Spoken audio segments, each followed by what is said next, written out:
and peer reviews is the subject for GrantTree Fundamentals this week. There's kind of two parts to this presentation. I want to start by just an introduction to feedback and why it's important. And this is kind of one of these subjects where it's a little bit like, so what, we kind of know this all already.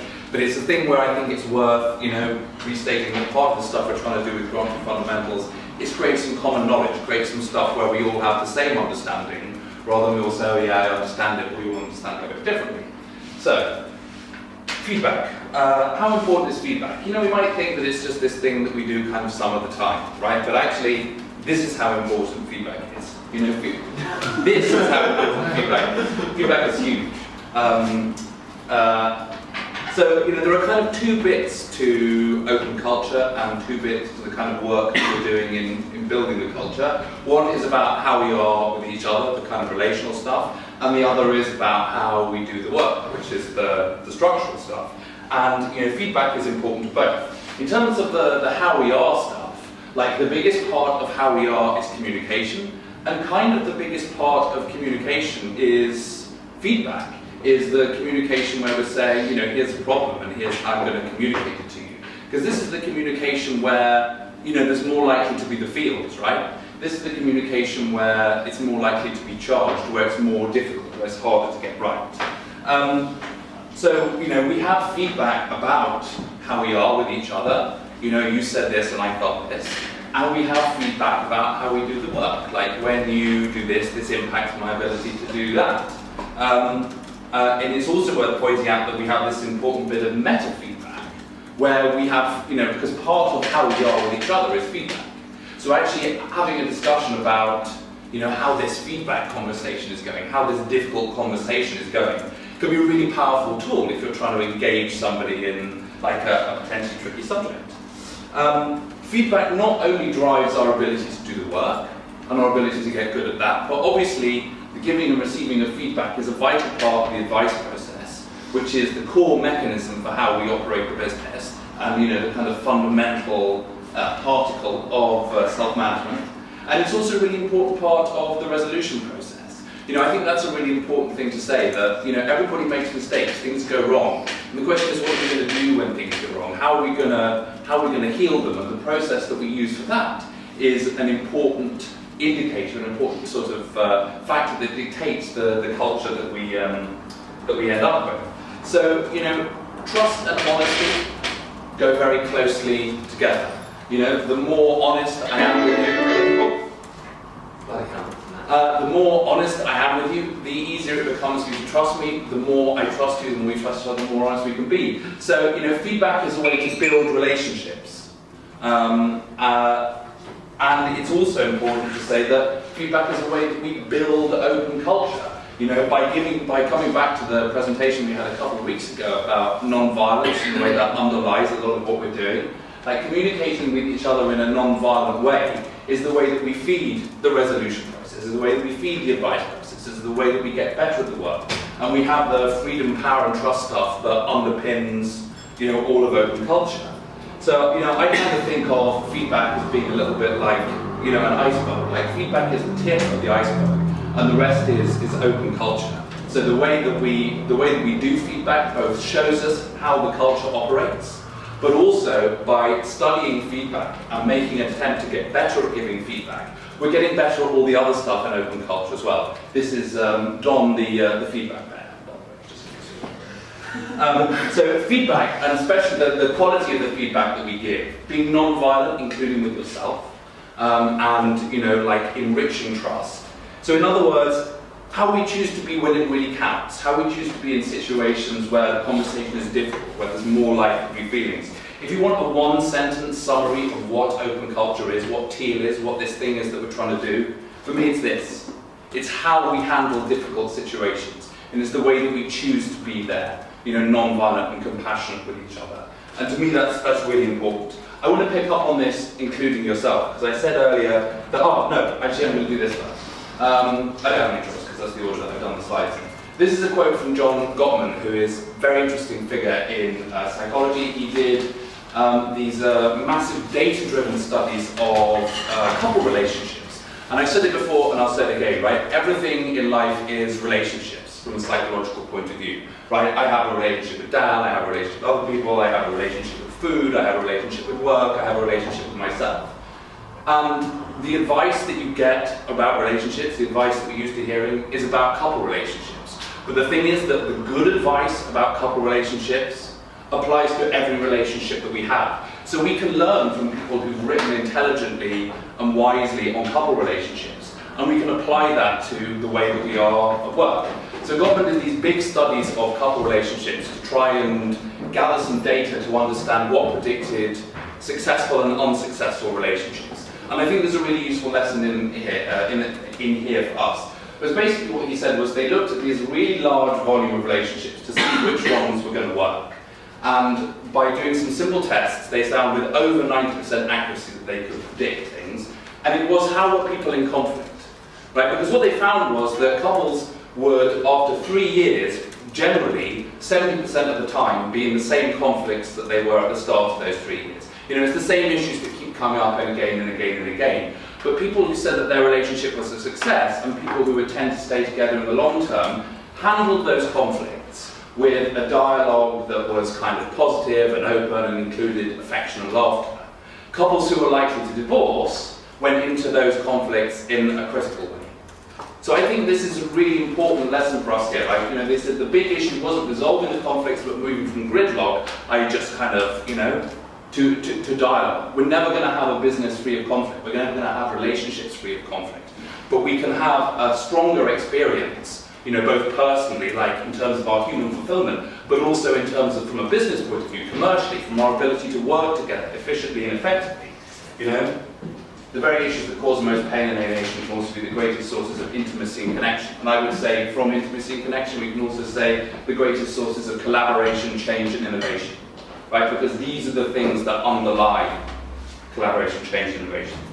Now coming back to the how we are with each other, also how we are with ourselves. You know, I think this is important to take away. 3 quotes. This is from Brené Brown. Guilt is I did a bad thing. Shame is I am a bad person.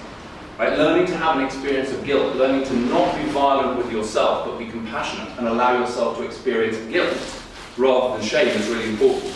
If you make a mistake and you feel that that attacks your identity, and you feel less worthwhile as a person, you're experiencing shame. You know, examine that. Because if you get locked in that cycle, you can never have this experience. James Dyson, enjoy failure and learn from it. You can never learn from success. You know, if you hear quotes, the classic kind of entrepreneur quote, that's the one I picked, but loads of really successful entrepreneurs have said this. You know, having an experience of failure and having a positive experience of failure is a really important way to learn. You can't do that without this first piece. You know, this is why a lot of successful entrepreneurs say, oh, I didn't do well at school because, you know, there was this culture of success, and if you didn't succeed, but actually that taught me a healthy relationship with failure, you know, the kind of Richard Branson effect. And yeah, from NBC. NBC's most important use of nonviolent communication may be in developing self-compassion. So feedback, right? It's big for us. It's really useful. Now specifically feedback, peer reviews. Everybody's favorite, peer reviews. So we did some work on this to try and work out how did people feel about peer reviews. You know, what was working and what wasn't. I know when I did speak to people, I put out an advice consultation email, got some feedback from that. And I wanted just to sort of say, okay, this is where we're standing now, this is where we think we're going to go.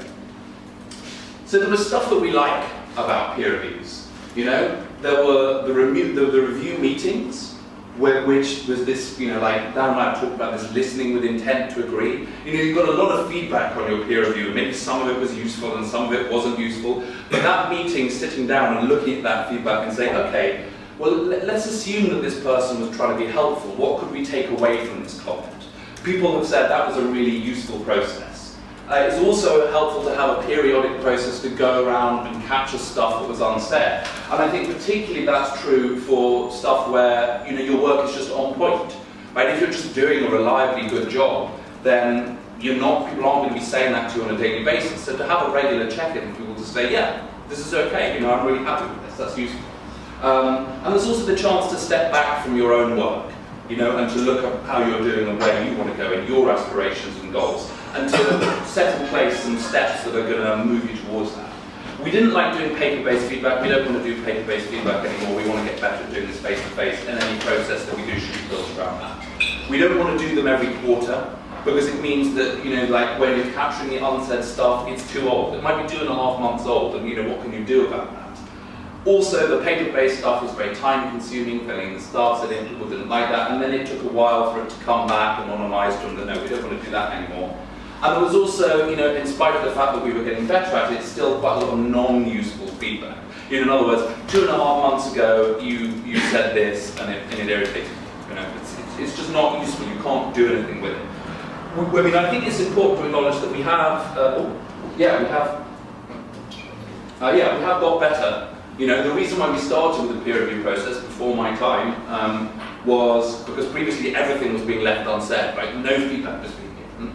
And then we started with this document. It was like 30 pages long, and then there was a shorter document and a shorter document, and each round we've got better and better and better.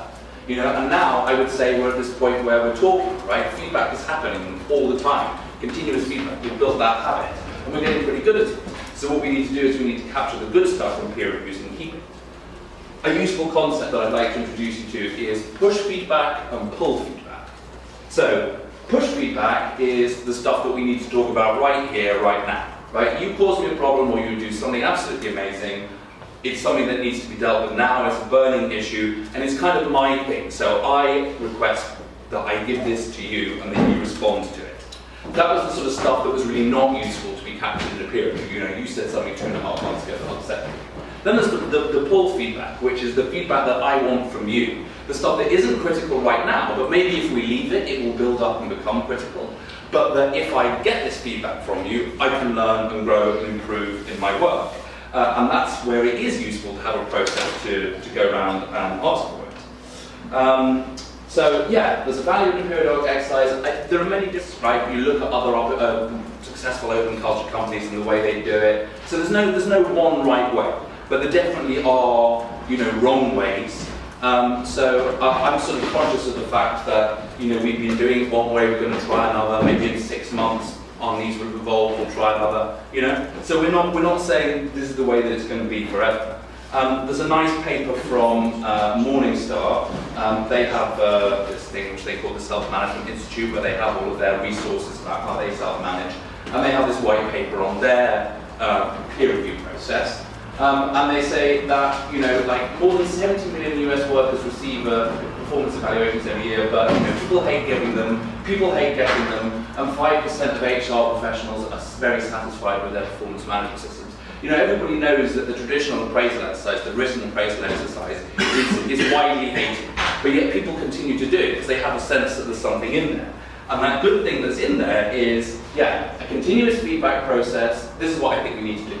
We need to have a continuous feedback process that encompasses all colleagues in an organisation, removes impediments to delivery and excuses for non-delivery of effective performance feedback, supports and encourages organisational self-management by virtue of being continuous, peer-based, and information-rich. It's quite a mouthful. I thought it was worth putting that all on there, because I think it's a pretty good mission statement. So, lots of background there, time for the practical steps. I'm going to propose 2 experiments, right, to see if we can find a format for the pull feedback, because that's what we're talking about in the peer review, ways of doing the pull feedback. I've got low battery words and one is the coaching circles. So this is about saying small groups of, down I would do this and saying probably 3, maybe 4. Larger than that, it just begins to become a bit unwieldy to have a meeting that gives everybody some focus. Where you have a periodic meeting of your coaching circle, which is a prompt for you to go around the business and ask for constructive feedback. And remember that the stuff that's really useful, the stuff that you want to take into that is improvement points. That's something that we found in the peer reviews, was the stuff that people really valued, was the helpful improvement points that they could work on. Like for instance, Amar had some feedback for me, which was like, oh, you don't make eye contact very often when you're talking to people one-to-one. I was like, oh, that's really useful. Right, I'll work on that. That's the kind of useful stuff. So that's one approach. Small groups, meeting periodically. If we felt that worked, we'd kind of stagger the groups out. The second approach, the feedback mingle. right? So a slightly larger group, and it's basically like a peer review process, but it's face-to-face. So you have like a stack of index cards with the names of everyone in the group, and you write down like the things you appreciate about their work and an area where you think you could grow, and you just go around, and over the course of half an hour, you just chat to everyone and hand each other out feedback, and then at the end you go for a drink. Or maybe you have a drink with you, I don't know. So, what we would like to do after this, off the back of this presentation, is have 2 volunteer groups to try out these methods, and to see what works for us as an organisation. And we might decide that different things work for different people. We might want to do things in different ways. Like for me, this is not about saying there is one way that we're going to do this, but about saying there is an obligation on all of us to participate in both push feedback and pulled feedback as people in a self-managing organisation. There's also a request for help here, which is one of the things that I took away from the Morningstar stuff and was in that quote was information rich. So one of the things which Morningstar say they find very useful is, although they have a kind of continuous feedback process, they have a system which encourages you to track that feedback. So if I had some commitments to Dan, right, because that's how Morningstar do it, your accountabilities are commitments to specific colleagues. If I had some commitments to Dan, then we'd hopefully have dialogue and he'd be giving me feedback on that all the time. But then the system would prompt him at some interval that we've agreed, monthly or quarterly or whatever, to say, has Andrew been, is it an area of improvement, is he on point, or has he been exceeding expectations in the feedback that you've been giving him over the last period on this. And what that then means is at the end of the year or whatever, I can then see a chart which says, oh, these are the commitments that I made across the business. This is how I've been doing on them. This is the area where I've done the most learning. This is where I've just, and it just gives you more of a kind of sense of where you are, where you're going, more control over how you're going to manage yourself. So I don't know what the best way to do that is going to be for us. I suspect there are other people in the business who will have better ideas about how to introduce some kind of data richness to this. So I would really welcome help on that, and obviously welcome volunteers for the 2 different styles of pull feedback. And that is the end of my presentation. So this is the beginning of questions and answers. There's a question. What's it? Well, that's very aggressive. Just out of curiosity, I love the idea of the mingle. I love the name as well. I also think it'd be good to put your feedback on yourself, because we all know things that we're possibly not necessarily matching up on. And I think that would be also a good thing, because I imagine a lot of things like feedback you get from people, you'd have probably put down yourself as well. So I think it would be that sort of recognition would be quite useful. Yeah. Yeah, I mean, actually, the 2 approaches, we might even decide that the 2 approaches go well together. I don't know. Because the one thing that I'm not sure about with the coaching circles is whether the process of going around and gathering it prior to the meeting is, I don't know quite how that all works. We'll find that out by trying. Yeah, I think that's a really good point. There's an interesting point about the coaching circle thing, which I feel like sharing might be on this, which is that I think what worked really well with the peer review system was that even though the actual feedback was often completely mangled by the translation layer outside the company and stuff, to the point where a number of us started asking for feedback not to be rephrased because it just lost everything and it was just so condensed and so anonymized, it just barely meant anything. The separation of the gathering of things to discuss versus actually discussing them, I think worked really well, and that's what people saw working really well in the peer review reviews, was that you basically sat with a couple of people and you made an effort to try and figure out, okay, this sentence is cryptic right now, but what could it mean? How can we absorb this? How can I learn something? How can I improve something? But there's this kind of separation of the gathering versus the receiving, which worked very well in that. And I think that's what we're trying to reproduce in kind of mini fashion with the coaching circles, where the feedback mingle is still trying to mix the 2 and seeing whether they work well together. So that's kind of the difference as I see it between the 2. So who's volunteering? I'll do it. Cool. We've got 3, 4, 5. A bit. Right, so we have loads of volunteers. People remotely like this. Cool. Well, let's. Can I go for the option on the right? That'd be right. Yeah. Sure. I'm thinking we do it over lunch. Yeah. Yeah, with a couple of bottles of wine. Start lunch. Excellent. Nice, guys. Thanks. That's really good. Questions? Thank you. Okay. Thanks everyone. How did you enjoy the session? Did it go well? Would you like to see more sessions like this? Like feedback, meta feedback on the QTF? Feedback on the Andrew, just out of curiosity, this chap to the left, to your right, what was his purpose again? Sorry, give me I'm mostly there to show off No, it's really good, really useful. Nice and concise. yeah, the red button's still going. Yeah. Cool. Cool. On the camera. I forgot I had to check it. The thing is, I've been checking it, but I was trying to think throughout the meeting, what did Dan say would happen if it stopped working? Is there any particular topic that you? I mean, we've got some topic lined up. That's good. I think there's so for me the thing that comes up, we'll pick up where we are with this, and then the stuff about training. You know, like we've said before, practicing and expanding the common skills. Obviously, your feedback is such an important part of the business. We're kind of practicing it every day, but how can we get better at it? And we've got some stuff, some resources around already. But for me, it's about saying, okay, what's the best way of systematizing this a little bit more, and what stuff, you know, what's the new stuff that we want to learn as an organization. But is there another burning topic that somebody thinks needs to be covered as soon as possible? No? Well, you can always let us know. Yeah. In the meantime. Cool. Something will Thank you very pop much. up. Yeah. It always does. Yeah. No, cheers, guys. Thank you. Brilliant. Thank you. Well done.